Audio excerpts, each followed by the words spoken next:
In North America, call toll-free 1-833-288-EWTN. That's 1-833-288-3986. Outside North America, call 1-205-271-2985 or send an email to openline@EWTN.com. A tremendous Friday to each and every one of you. Thanks so much for tuning in to EWTN's Open Line. Open Line is indeed what it sounds like. It's a call-in program. Today, our Vice President of Theology, Mr. Colin Donovan, is in the house. So if you have any questions about the teachings of the Catholic faith or how we arrived at those teachings, give us a call. The number is 833-288-EWTN. That's 833-288-3986. If you're outside the United States and Canada, that number is 1-205-271-2985. And we'll even put you straight to the front of the line at 1-205-271-2985. And you can always send us an email, openline@EWTN.com. I'm Jack Williams, Michael McCall producing the program. Your call screener is Matt Gubensky, and Jeff Burson handling our social media efforts. So if you're watching us on YouTube or Facebook Live, you can type a question into the chat window, and it may find its way to us by the end of the program. And if you are watching on YouTube or Facebook Live, I am not going to chop down any trees after the show. I'm not going to sell paper towels after the show, and I'm not going to be a tablecloth for an Italian restaurant after the show. So there, I think I've covered all the comments I've gotten on my shirt today. So that covers it. Our host, as he is every Friday, Colin Donovan. How are you? I'm doing pretty good. I'm still parsing the shirt comment, but anyway, other than that, I'm just rolling through all of the suggestions that have been made to me today. My taste must be just as bad because I think it's a fine shirt. Well, there you go. So, Colin, if we could speak for a moment about your home and native land. Yes. She's your queen, too. Yes. And is as remarkable a human citizen as we have probably seen in her lifetime and probably are likely to see for several lifetimes. And it really, blows me away to think that you can spend, 70 years as the monarch, but even longer than 70 years in the public spotlight with nary a blunder is remarkable. Right. And, it is sort of amazing, as a Canadian growing up. She was queen when I was born. She wasn't queen when I was conceived, so that sort of dates how old I am. So she is, as a Canadian, the only queen that I know, and there are anybody under 70 could say that, more or less, under 69 at least. So it really is remarkable, and I think the dignity with which she's held the office, even if you don't agree with British politics, even if you don't agree with the Anglican Church on much, her own personal dignity and her own Christian faith are so laudable. Sometimes practically the only real religiosity that you get out of a public figure is every year she did her Christmas message, and it was clear that she believed. And I think her husband, Prince Philip, was similar. He was born into the Greek royal family, baptized as a Greek Orthodox. Parents were killed by the communists in Greece. He escaped, ended up marrying a young Elizabeth, and converting to the Anglican faith because obviously to be the consort he had to do that. And yet he maintained that as well. It'll be interesting to see how the coming generations of the British royal family, especially the king and maybe a queen down the road again, are able to do that. And so I think even as someone whose ancestors had great grudges against the crown, both Scottish ancestors and Irish, I think that she is, as you noted, a very remarkable person in our lifetime and unlikely to be repeated. We've had other great individuals. I mean, people from her era, people always don't, Winston Churchill, for example. Certainly in our own days, John Paul II as an individual in the particular context of the Catholic faith, a holy and remarkable individual on all levels, erudite intellectually and knowledgeable in many things and so on. And so I think there will be much to be missed. I think everybody would be watching her son to see how, after his long wait for the throne, he does, and he'd be very hard-pressed to achieve greater than his mother. And I don't know that you'll ever see any royalty have a reign such as that, in the future. Some people have piped up in the last 24 hours about the deplorable social mores of the society that she has left us compared to those which she inherited, and are trying to lay that at her feet a little bit. Yeah, I mean, and that's really ridiculous. I mean, what is it that what is it that they would expect of her? Especially when you're in a constitutional monarchy, which basically has the royal wings fairly significantly clipped. And maybe, thanks be to God, the last non-constitutional monarchs did a great deal of damage to people of religion, Catholics, her predecessor, Henry VIII, and so on. So I don't think anybody would expect of her to intervene in areas other than those which the constitutional structure of the United Kingdom, permitted to her. And I think one thing that people are lauding is the fact that she was able to stay within those. And yet she did get in her own efforts, like in the Christmas messages and so on, to be able to, to push a position of belief. And that probably doesn't mean, I don't know what percentage of citizens in the United Kingdom, in the countries of England, Wales, Scotland, and Northern Ireland, how religiously faithful they are. But if they simply admired her human virtues, her steadfastness, going all the way back to World War II, when she didn't, she could have fled the country, and she could have sought refuge and safety elsewhere, but her whole family stayed in the face of potential Nazi invasion. She worked in a motor pool on cars, on automobiles. Apparently was very good, would fix her own royal car or provide advice to the mechanics when something wasn't working right. So the human virtues are important, and especially when you hold offices. Is there anything more needed in our societies on both sides of the Atlantic today than those who have political office?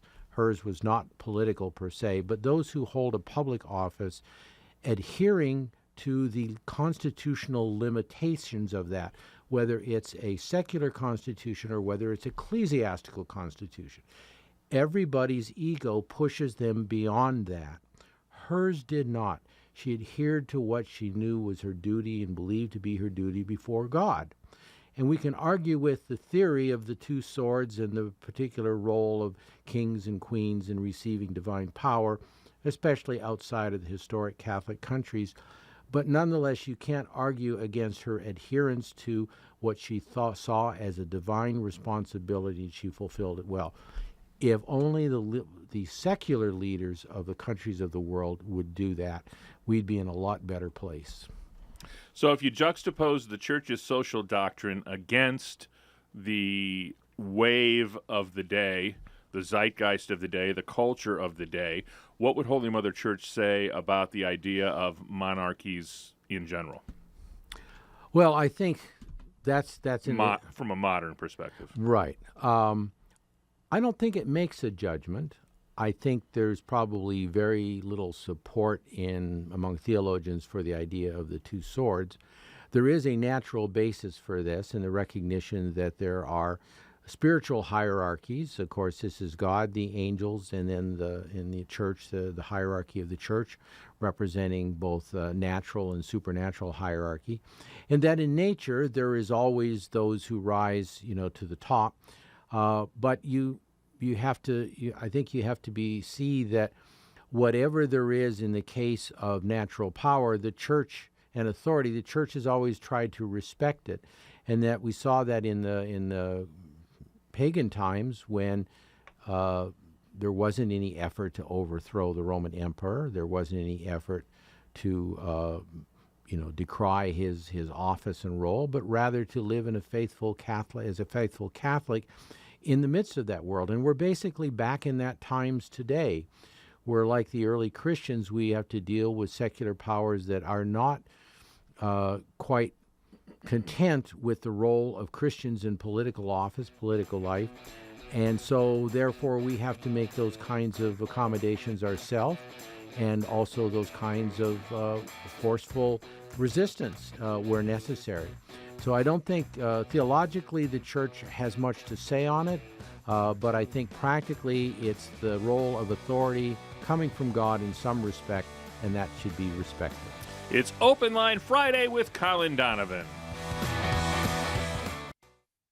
The most original and exclusive Catholic content is on EWTN Radio.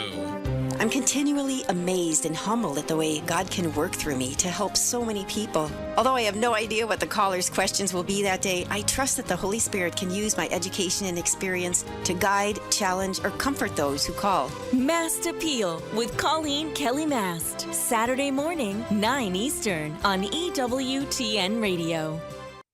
Hi, I'm Greg Willits from RosaryArmy.com. And I'm Jennifer Willits, his wife. Pope St. John Paul II called the family the primary cell of society, but he also wrote that it is increasingly menaced by forces of disintegration. In other words, families are under attack. Fortunately, there's a solution. John Paul II suggested that revival of the Rosary in Christian families will be an effective aid to countering the devastating effects of this crisis typical of our age. As a prayer for peace, the Rosary is also and always has been a prayer of and for the family. The Holy Father reminds us that at one time this prayer was particularly important to Christian families, and it certainly brought them closer together. It's important not to lose this precious inheritance. Our families deserve it. Find out more about the Rosary at rosaryarmy.com. And you can listen to our shows, Adventures in Imperfect Living, Catechism Class, and more at rosaryarmy.com and wherever you find your favorite podcasts.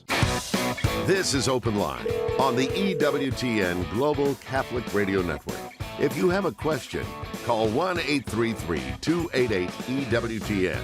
That's 1-833-288-3986. Outside North America, call 1-205-271-2985. Or send us an email to openline@EWTN.com. Prudence Robertson keeps you informed and educated with the latest news and truth on abortion, euthanasia, assisted suicide, and the overall culture of death on EWTN's Pro-Life Weekly. And we can send EWTN's Pro-Life Weekly directly to your email inbox every week. Just visit EWTN.com and click on subscribe. 833-288-EWTN is our toll-free number. 4 open lines for you at 833-288-3986. First up today is Ann, a first-time caller in Palm Bay, Florida. Ann, you are on with Colin Donovan. Thank you so much for taking my call. I'm a practicing Catholic, and I have a fellow friend who's also a practicing Catholic that has recently become a part of the Kingdom of the Divine Will. I've done a little bit of research on my own about this, but I'm just calling to see if you can sort of shed some light on this topic and how I should really navigate through this. Yeah.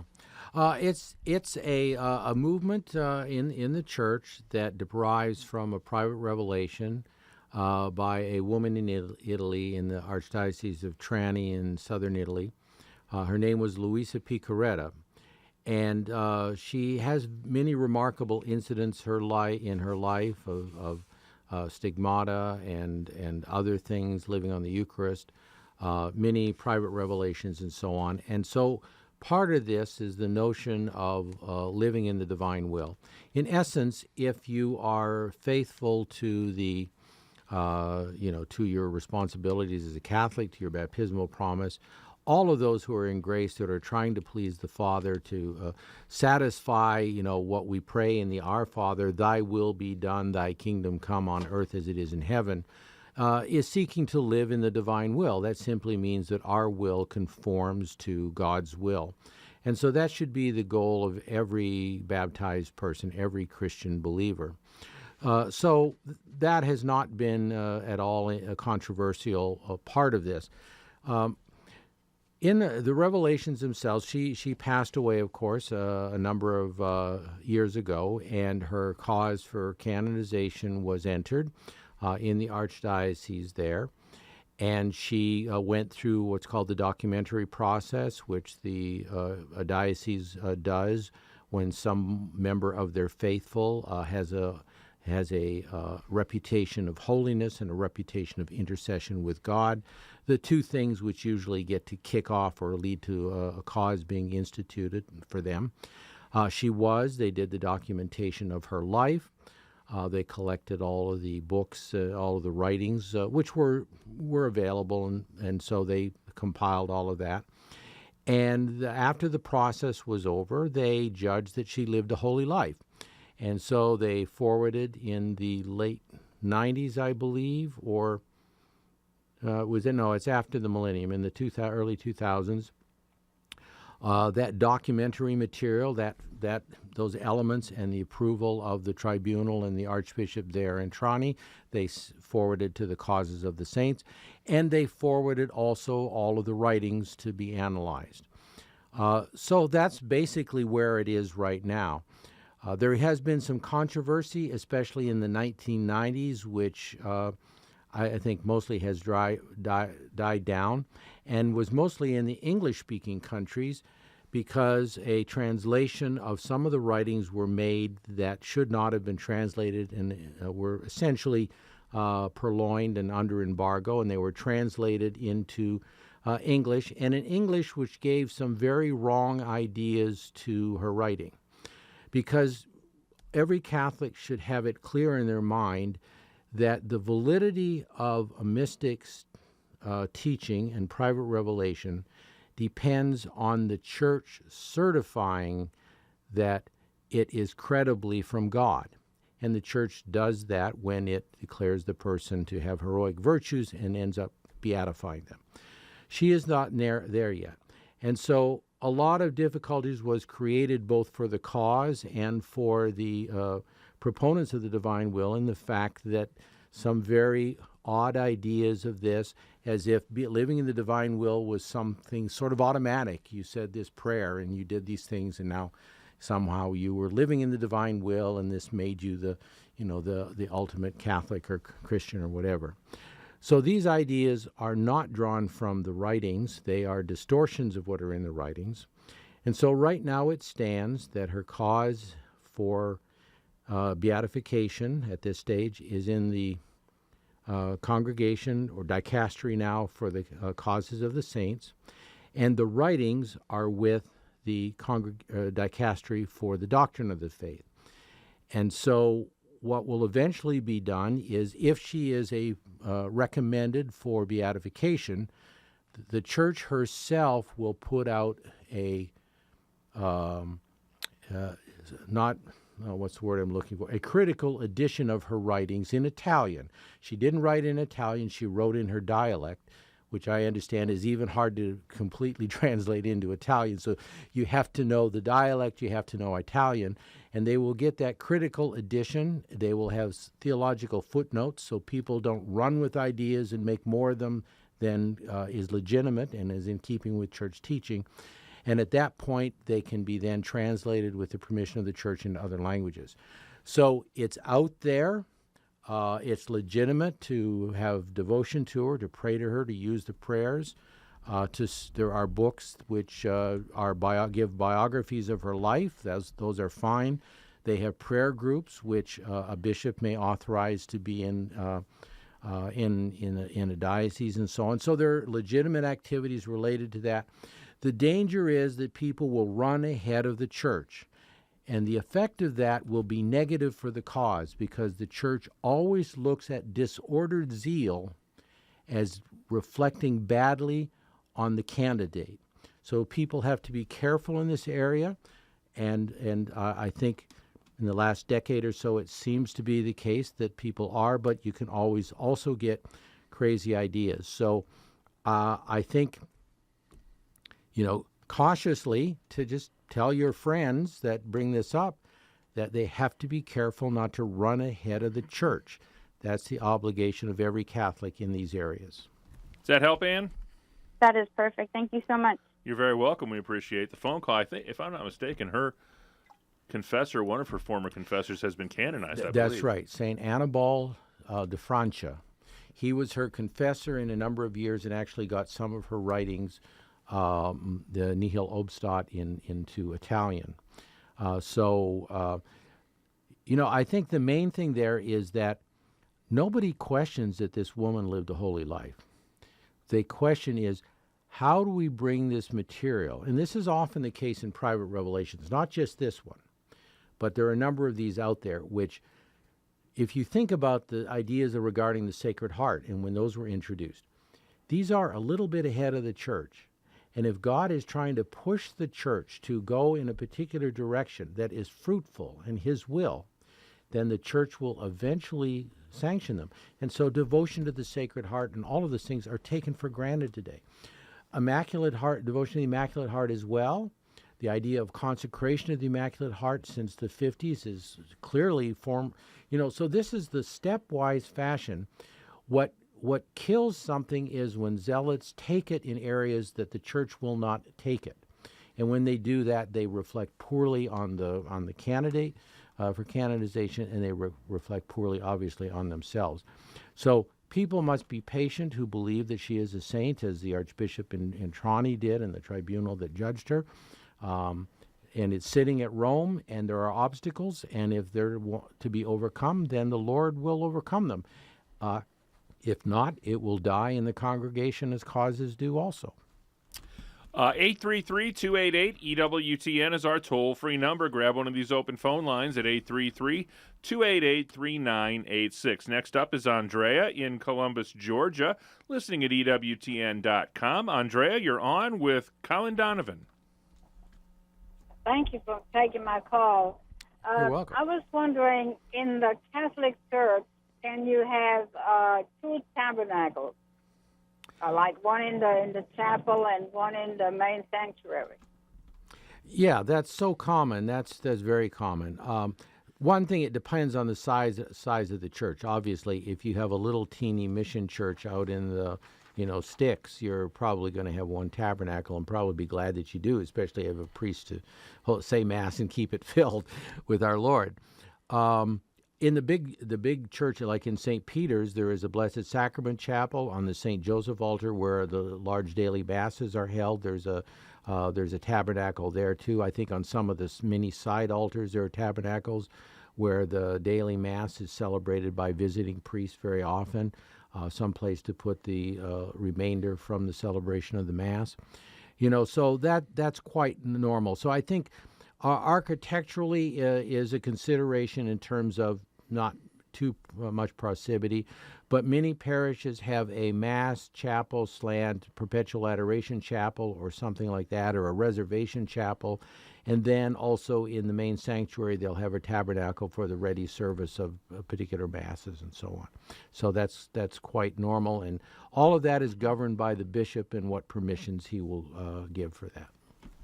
833-288-EWTN is our toll-free number. 833-288-3986. Timothy writes in the New Testament, Paul talks about admonishing the sinner. How can we do that without making people angry? What is the right time to do this? Oh, this is the big question of prudence. Yes, fraternal correction is one of the hardest things to do. You should do it, obviously, taking account of your audience.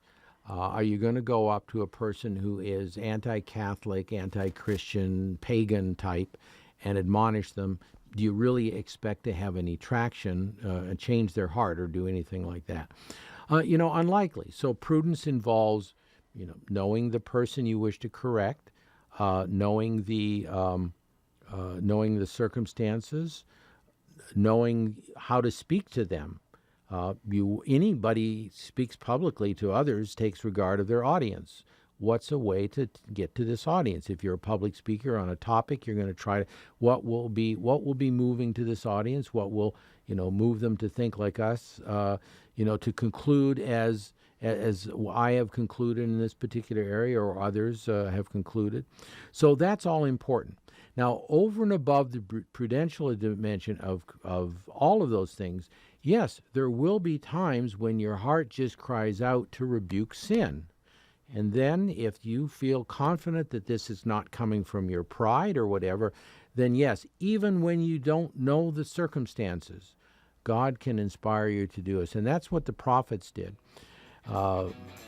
And so I think you take account of the circumstances when you can, but you also know there will be times when your heart tells you to publicly rebuke sin and where it's and when those occasions are. 833-288-EWTN is our toll-free number. 833-288-3986. It's Open Line Friday with Colin Donovan.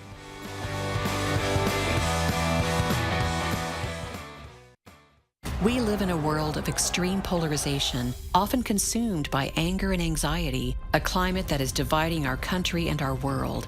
A division so wide, there is even confusion within our church. And today, most secular news sources only serve to deepen this divide. But at Catholic News Agency, our mission is to be a witness to the truth of our Catholic faith, providing trustworthy, relevant, and timely news affecting the global church, as well as in-depth coverage of the Pope, the Vatican, the Church in the U.S., and the ongoing battle for the culture of life. Every day, CNA's reporters and editors maintain a continuous, faithful watch on the people and the events that impact lives and the souls of Catholics, delivering more news from a Catholic perspective than anyone else. Catholic News Agency, a service of EWTN News. Trusted, timely, Catholic. Engage at CatholicNewsAgency.com. Want to be notified when EWTN Open Line goes live on Facebook?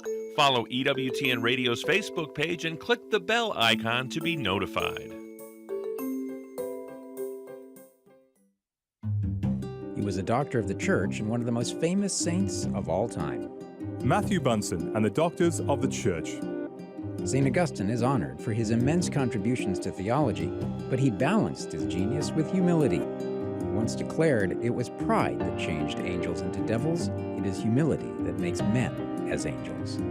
He died in 461. For more about the Doctors of the Church, visit doctorsofthechurch.com.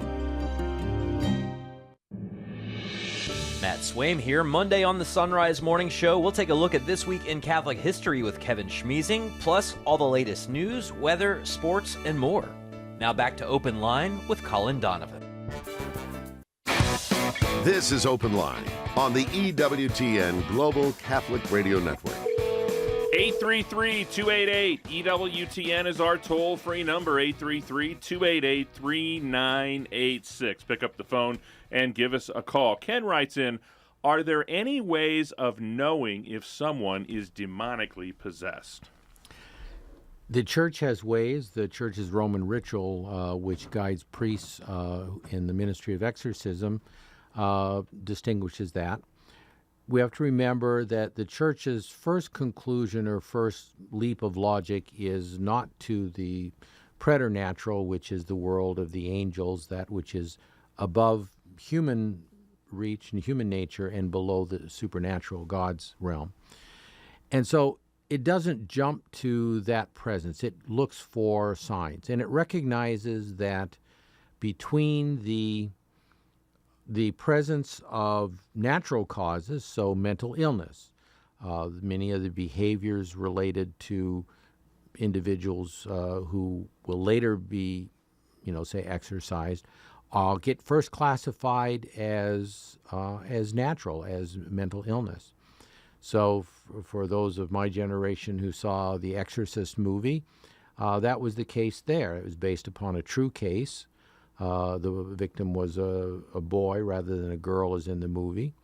But the pattern and the way the movie flowed is still the same, and that is the parents had sought out the help of psychiatry, and at a certain point psychiatry said, well, we can't help you, you should see a priest. Now, they didn't say that necessarily because they believe in psychiatry or believe in priests and in the supernatural, but they certainly believe that, well, maybe if a person has talked themselves into some supernatural-like form of life, demonic or whatever, they can be talked out of it. In other words, they saw it as a psychological fix and not as a moral and a supernatural fix. But that's how it starts. And so when the church gets brought into these situations, it observes and it makes a judgment whether there is more to it than that. And it looks for signs of the preternatural. And that is the person who is, at this point, still putatively possessed, whether they do or say things which they cannot, humanly, they cannot do. So to know things happening afar that they don't have knowledge of, but yet they know, simultaneously with that's going on, for sort of a far seeing, if you will. To be able to speak languages they never learned. They never learned Latin, and they speak to the priest in Latin or in Greek or Aramaic or any other language, for that matter, that they never learned. Or they do things of a physical nature, such as to levitate off the bed or to do unusual things like that, to move objects by their will, things which spirits can do, but which human beings natively we can't do.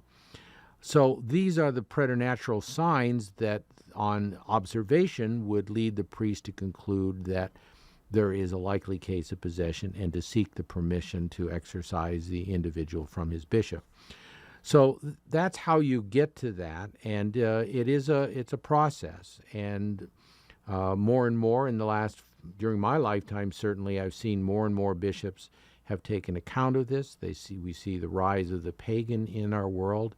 This absolutely horrific, what's it called, the Wicker Man thing or something they hold. It's basically a pagan festival. They resumed holding now that COVID is ostensibly over.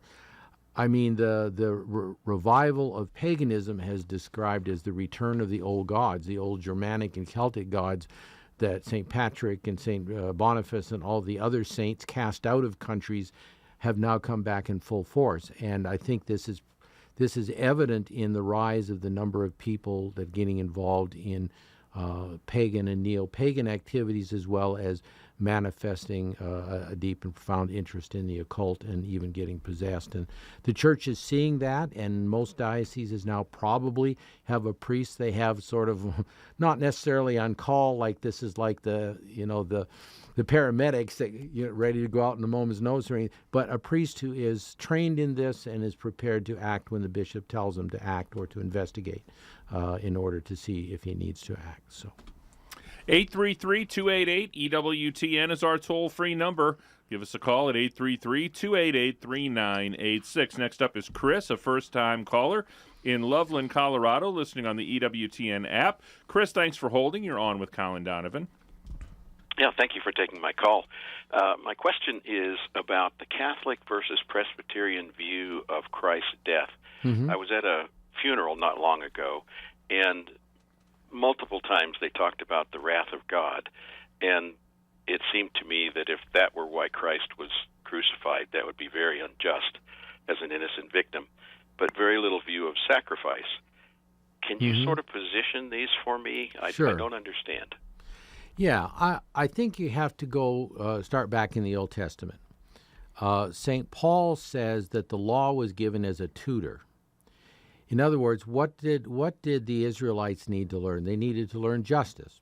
So we can't throw justice out of the question. And that's why even Catholics over the centuries have spoken about the fact that the guilt of the sins of man needed to be repaired, this idea of reparation. We use that every day. You know, if I loan a book to Jack and he goes and throws it on the barbecue in order to cook his steak or something, he owes me a book, and I would expect him to be able to give me the money for it. So the idea of reparation in crimes, whether material crimes or spiritual crimes, this is this is an absolute starting point for all of this, and that's what the Israelites need to know.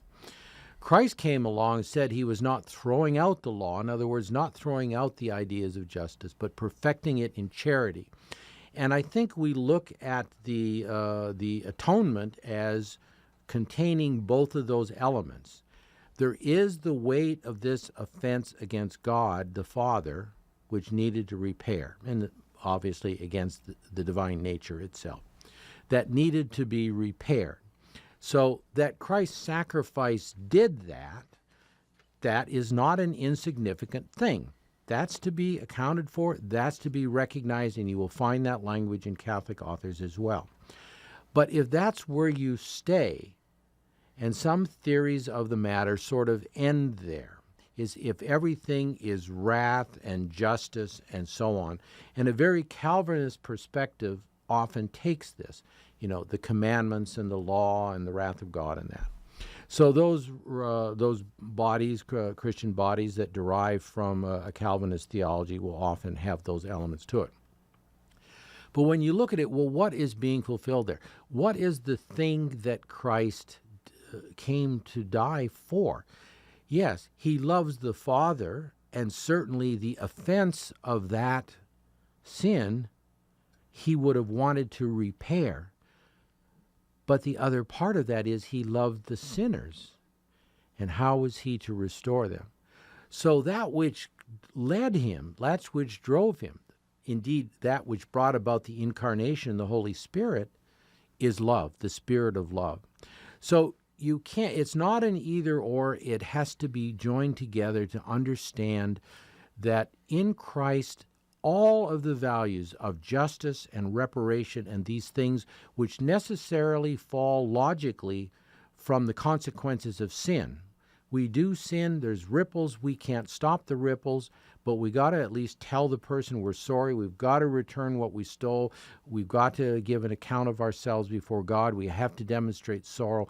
All of these justice elements have to be fulfilled. But what is at the heart of it? Is it the love of God or is it the fear of punishment? So this is why the church has two languages of contrition and of sorrow. In other words, there is what's called attrition, and that is, I'm sorry because, man, I don't want to go to hell. That's imperfect sorrow. Then there's perfect contrition. I'm sorry because, Lord, you are the greatest God, you are the good God, and I've offended you who are so good. That's real contrition, real sorrow, perfect contrition.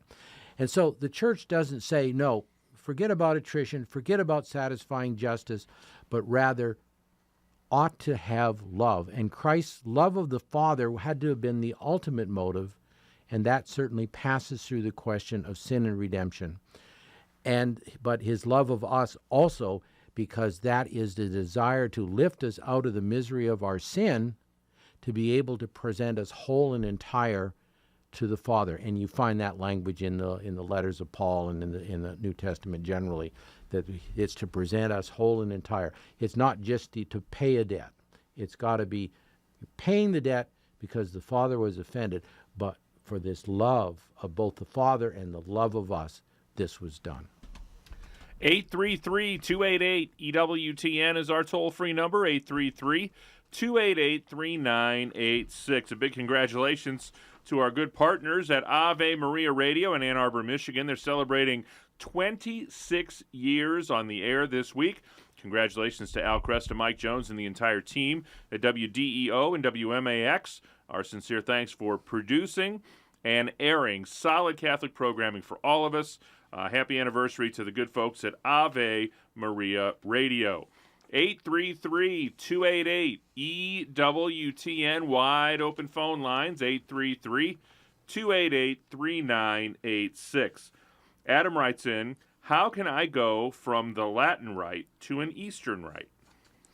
Well, if you mean, can I get up and put my shoes on in the morning on Sunday morning and go over to an Eastern Rite Catholic liturgy, you're free to do that. However, to change rites, to change from the Roman Rite to an Eastern Rite, usually there has to be a cause, such as to marry into that rite, and then you'd want to choose for the sake of, comity in the marriage for the sake of the children. You choose the Latin Rite, or you choose the the Eastern Rite. Here in Birmingham, where we have both Catholic Melkites and Catholic Maronites, that kind of decision is made all the time. They choose to, celebrate all at the Latin Church, or they go to the Maronites, to St. Elias, or they go over to St. George's, and they make that decision. They don't even have to formally change rites to do that. But you can formally change rites, and that requires the circumstances, and I believe the norms require that both the bishop of where you're coming from and the bishop of the rite you wish to go to, they all have a say in the process as well. And if I'm not mistaken, you can only do that once in your lifetime. Yeah, it's not a revolving door that you can go back and forth. That only makes sense because at the second try you'd be you probably don't want to be in the room where that's discussed. Samantha wants to know, why can't non-Catholics use the sacrament of confession? Well, because they're not Catholics. If they really believe that, then you would think the thing to do is to join the church. It has been given. I think we had a similar topic here a couple weeks ago, especially in warfare. Catholic chaplains. I was in the Navy, and I remember talking to a captain. He was the chaplain of the base chapel in Pearl Harbor in those days, and he had been with the 1st Marine Division in Vietnam. And he telling some stories about that to me, and. There you've got to, if you need to give absolution before a battle, there will be a lot of non-Catholics. They'll be happy to have that absolution, and if they're baptized, it can be valid in those circumstances. So those are the occasions, natural disasters, but it's not a general thing. I think. It sort of begs the question of, what do you really believe if you're coming to the Catholic priest and you're not going to Pastor Bob to tell your sins? If you think you ought to go to the Catholic priest, then maybe you ought to take the step and become a Catholic. Next up is Katie. She is a first-time caller in Green Bay, Wisconsin, listening on Sirius XM Channel 130. Katie, you're on with Colin Donovan. Hello. Thank you for taking my call.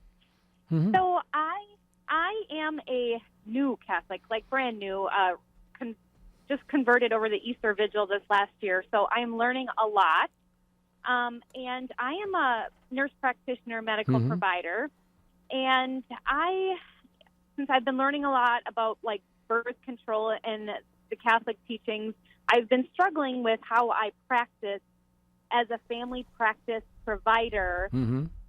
Where I'm expected to prescribe birth control. And I'm not really sure how to do that. Right. Well, and you really shouldn't, because you're a formal part of the process of the person using something which the church then considers gravely immoral. There are ways in. Let's look at it this way. Birth control is ultimately the use of a drug, typically 2 drugs, some version of estrogen and some version of progesterone. And, it used to be they were all estrogen, and now they're a little bit of a mix of both. That can be given for other medical reasons. Women with endometriosis, I think, use it fruitfully. Women in menopause use those drugs fruitfully in order to lessen the effects of it. And those are all moral uses. But to prescribe it and those could be prescribed for those intended uses. To prescribe it in order to prevent conception, however, that's what the church says is morally wrong. So it's not the drugs. The drug is not evil in and of itself, but it's it's the reason for which that drug is used, and that justifies its use in this case, at least in the minds of the person who wants to use it. And in Catholic teaching, the use of artificial contraception for prevention of pregnancy is gravely sinful and gravely wrong, objectively so, not by the mind of the church, but from the very early days of the church, when even in the 1st century, the Didache, the teaching of the 12 apostles, talked about taking drugs to cause the child to abort or to prevent pregnancy. And so the history of the church not permitting this as an affront against the dignity of marriage and the dignity of new life is continuous in its 2,000 years history. So that's the difficulty. You know what you would do well to do, and that is if you go on the site of the National Catholic Bioethics Center, ncbcenter.org, and you look there in their book, in their store, you will find that they have the resources to help you on different topics, because this will come up in other ways. The other areas, I'm not sure what nurse practitioners can, in terms of their association, but as a moral theologian, I am an associate member of the Catholic Medical Association. I'm not sure, perhaps your profession can be as well. There is another useful resource. And our Saturday morning show, was it Doctor to Doctor? Doctor. Doctor. Drop the 2 in that. Doctor. They'll get good information, Catholic applications to medical circumstances. So the resources are out there because in our day and age with what's going on in bioethics and technology and that, these kinds of things, this is a rather simple case. It's been around since the pill was invented in the late 50s and began to be used in the 60s. I mean, every year there's something new in bioscience that has potential offense against the dignity, human dignity associated with it. So you need to stay up on that because this will come up in other areas as well, and this is perhaps one of the most simple ones. But fine, you're looking for the moral uses of these very same drugs, if you will, these same biologically active chemicals, versus the immoral. That's the dividing line. Does that help, Katie? Yes, it does. Thank you very much. You're very welcome. We appreciate the phone call. Back to the confession topic. Lionel wants to know, is it true that a person cannot go to confession if they are in a state of excommunication? Okay, so many caveats on that. There's excommunications which are publicly expressed by the bishop. There are people who are excommunicated before God because he knows that they are heretics, apostates, based on their own actions. Okay, so that's the big question. And when you tell your story to a priest in confession, he will be able to discern whether it's one for which he has the faculties to absolve, or he has to anonymously, of course, request the absolution from the excommunication. In the case of a formal excommunication, a declared excommunication is the canonical term. In that case, he will get it from whoever in the diocese, and the bishop sometimes gives faculties to particular priests in the diocese to do that. So the thing to do is you go to confession, you tell your story, the priest should know what he can and cannot do and guide you. Say, come back in a week, I will have an answer on a particular case. And he would come back and say, yes, you've been absolved from that, if it was declared. So that's the best situation. Just, ask in the confessional if you think you are. And I think if you're not declared excommunicant, you're probably good to go. And if you are, then he may have to seek help otherwise. There is certain individuals, however, and Father John Paul would not let me go if I didn't mention that missionaries of mercy, which is a special faculty which Pope Francis established several years ago during the Year of Mercy, and priests from all over the world have this faculty. And I mention him because he was I think he's number 2 card carrier or something like that. There are priests, probably even in your diocese, who are missionaries of mercy. And they have rather broad faculties in this respect given by the Pope himself, because he wanted people to have their sins forgiven, to have good, safe consciences, and return to the faith life of the Church. And so he did that. It's a real act of mercy. And so there's an option as well. Andy writes in, after a saint is canonized, if it was found out that the saint committed a grievous crime in their lifetime, does it affect their canonization? Well, I mean, what saint probable? Look at our list of saints. When Augustine, of course, was not canonized by the formal process, but you could look at any number of saints who lived rather horrific lives and nonetheless ended up being canonized. Because what the church is looking for is not that they were born without sin and lived without sin. We know the one person, other than God himself, who became man, of whom that can be said. So potentially many of the saints will fall into that category. But it's that they lived with heroic virtue, and they lived in that, certainly when they died, and on this basis, they had done what Christ wanted all of us to do, to persevere in faith and to grow in virtue and to become perfect like the Father. And some have had said of them, I think it was said of the little flower, and it's said of others as well who heard their, never committed a deliberate mortal sin, or deliberate venial sin even. In other words, they so closely followed our Lord throughout their life that even if they sinned, it was material because they didn't know it was a sin, and not because they deliberately said, oh, this is trivial, I'm going to do it anyway, it's only a venial sin after all. They never did that. So that's not the criteria, but how they died before God and how they lived, and how men and women of the world recognize in them the holiness that Christ called all of us to. And we have a caller on the line now that would like to know if we can be repeatedly forgiven if we commit the same things over and over. Well, you might get raked over the coals a little bit, but you won't be the first person and you won't be the last person to go to confession who has been fighting some weakness for a long time in their life. So just go to confession and don't worry about it. And then finally, Sarah writes in, how can God be loving if he knows the destination of a person is hell, yet he still creates them?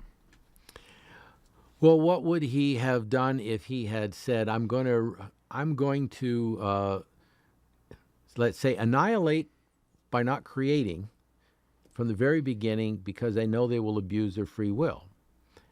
Then it's not really much of a gift. It's like, I'm going to give only to my good Christmas presents, only to my good children, and to the others they can eat cake. Well, they probably wouldn't eat cake, but something. They can have coal. They can have coal. There you go. No, I think it's the loving God who created, knowing that he could bring good out of the evil that would be done. And right from the beginning of our human race, the first two did evil, and out of that came so much. We say it every Easter.